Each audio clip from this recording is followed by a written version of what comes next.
What's up YouTube? Promise Keeper, and today we are replacing the clutch and the missing transfer case transmission on a mini bike or pocket bike that was given to us for my son's birthday from a friend.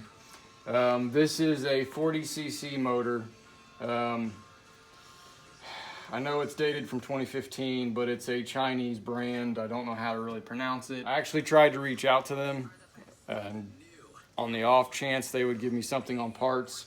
I never got a response. So this video is to share the luck we had ordering these ourselves through Amazon, eBay, anywhere you can get them online.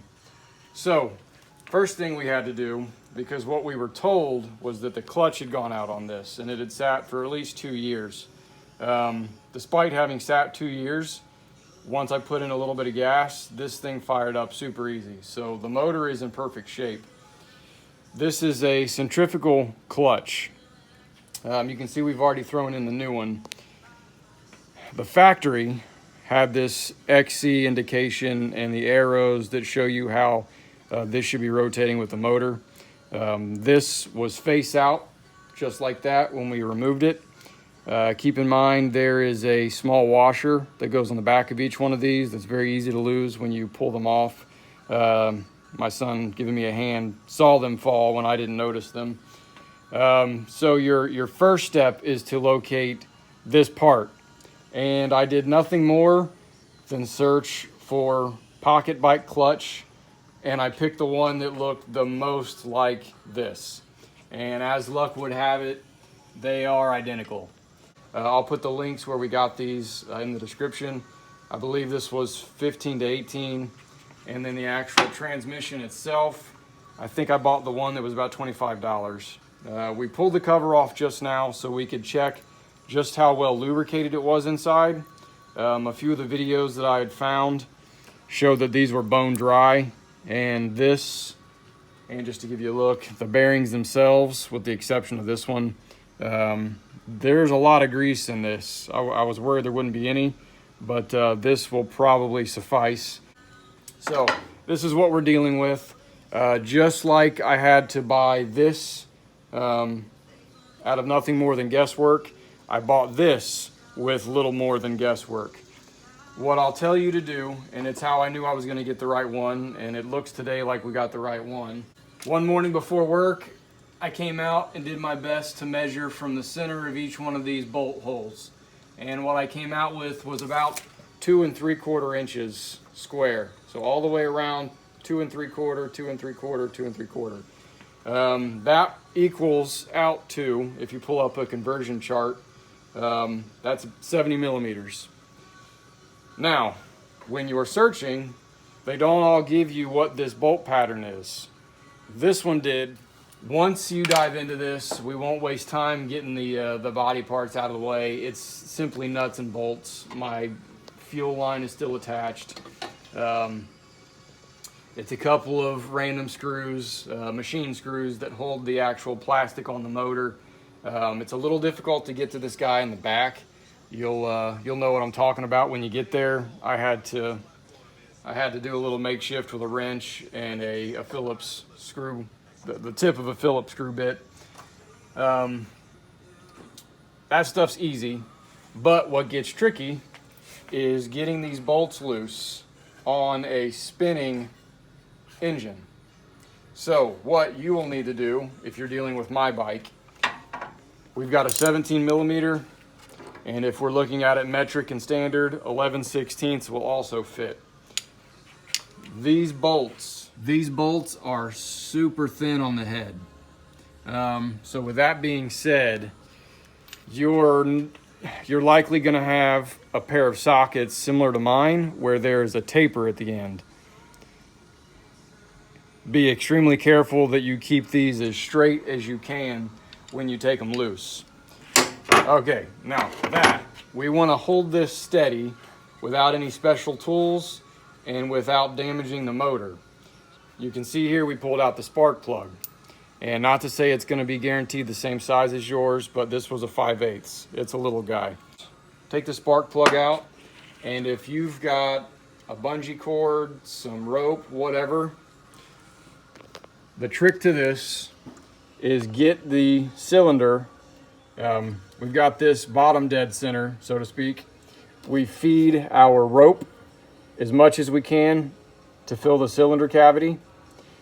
And then we can take this in whichever direction it's going to spin. Right now it's the opposite. For me to take this back off, I would spin it this way. I would let it lock. And now I can put my wrench on and I can spin it and take it loose. Just the same if I'm trying to put it back on.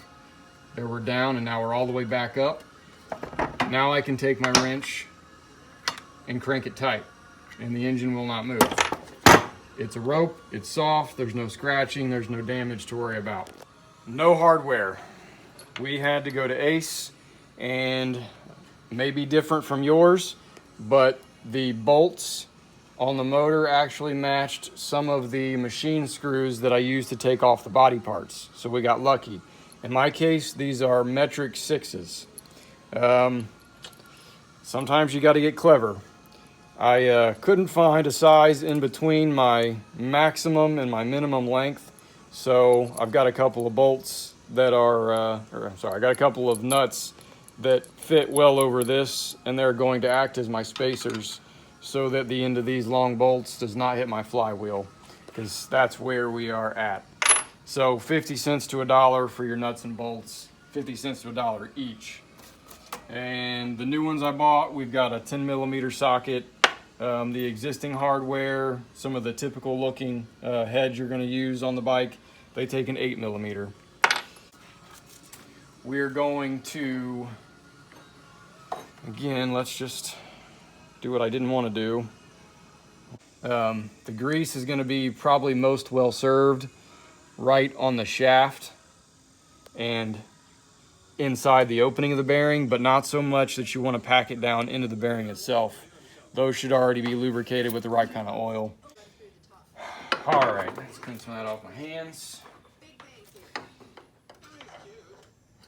We'll scoop some of that out.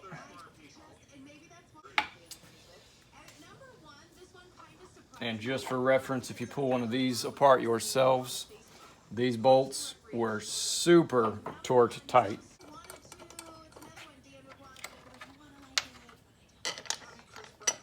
Okay, so what we're dealing with is we try to put this back together. Our first complication is that we're reusing a chain that's already put together. So hopefully we can take up the slack and be able to do this without having to break the chain and go buy a new one. All right, these are 17mm that hold the back axle together, these two nuts. You've got one on each side. So if we look back here, you can see I'm using a socket to hold this one steady. You're gonna need to keep a hand on it so it's straight. While that stayed in place, I was able to use the other one and spin this loose. So now we've got some play in the back wheel to take slack out of the chain. Okay, so using one of my 10mm ratcheting wrenches, loosen this as much as we can get it. I think the wheel has already been moved as far forward as it'll go.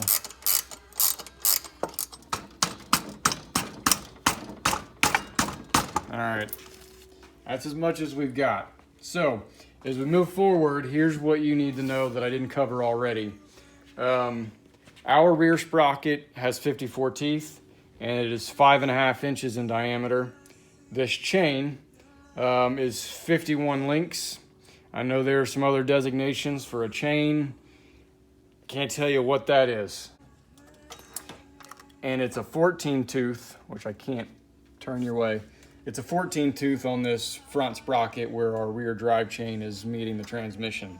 So to show you what we're attempting to do, I need just enough slack in this chain to bring me up around this clutch without hurting anything. And there it is. Okay, so that's good news. Okay, so after working out all the little kinks there, because as you tighten each one of these down, the wheel wants to find a new position. So I continue to play with that a little bit, trying to get the tension where I thought was good. Just give it a little spin. All right.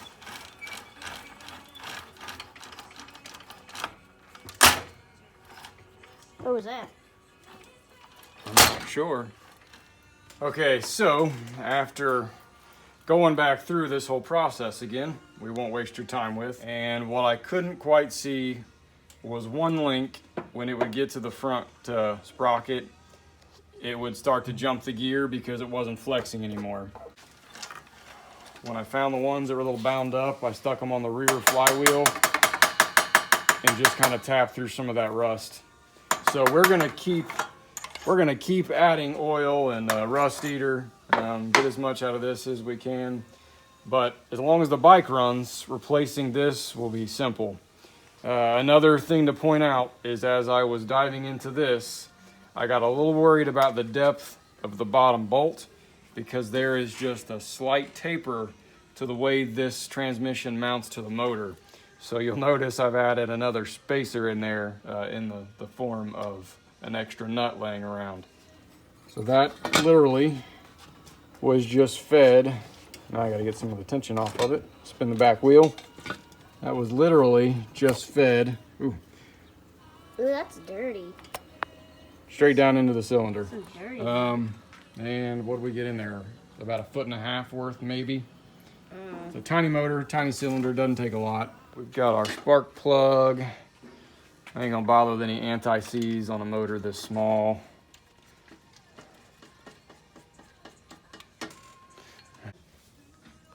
All right, that should be good.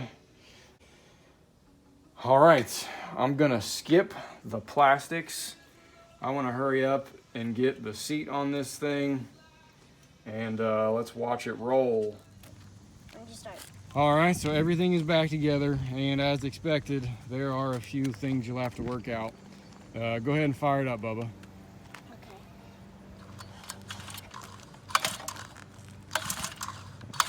There we go. All right, we rode for about 5 or 10 minutes, and that slack in the chain has just gotten worse and worse, so when he gasses it, we end up losing it. All right, Bub, give it a little roll.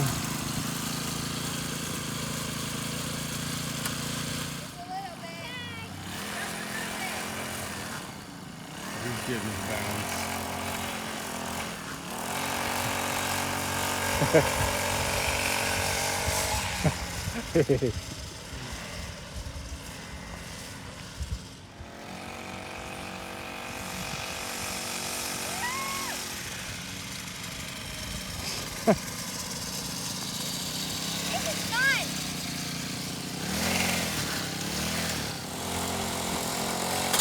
Ah, all right.